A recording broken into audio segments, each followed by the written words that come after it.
আপনাদের আমি আশ্বস্ত করতে চাই, গতবারের চেয়েও এবার পূজা আরও ভালোভাবে হবে।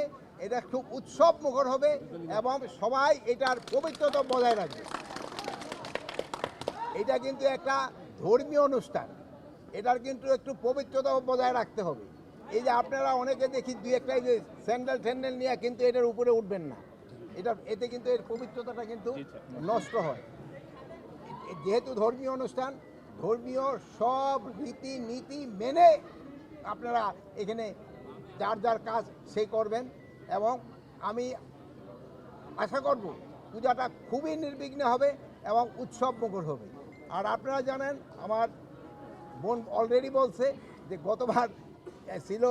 গতবারের থেকে কিন্তু ছুটি বাড়াই দেওয়া হয়েছে এবং পূজা মণ্ডপের সংখ্যা কিন্তু বাড়ানো হয়েছে।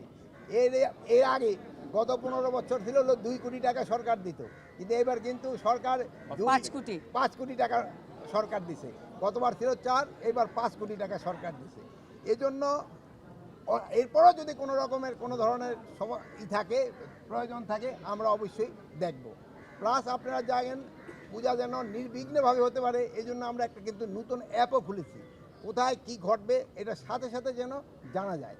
আর আরেকটা জিনিস হলো, এবার এটার শান্তি শৃঙ্খলা রক্ষাতে আমরা কিন্তু পূজা কমিটিকেও কিন্তু আমরা অনুরোধ করেছি, তারাও এটা সব সময় অবজার্ভ করার জন্য তাদেরও কিন্তু 7 জন লোক থাকবে। আমাদের আনসার থাকবে, অন্যান্য আইন শৃঙ্খলা বাহিনীর লোক থাকবে, পুলিশ থাকবে, সাথে সাথে তাদেরও নিজস্ব লোক থাকবে।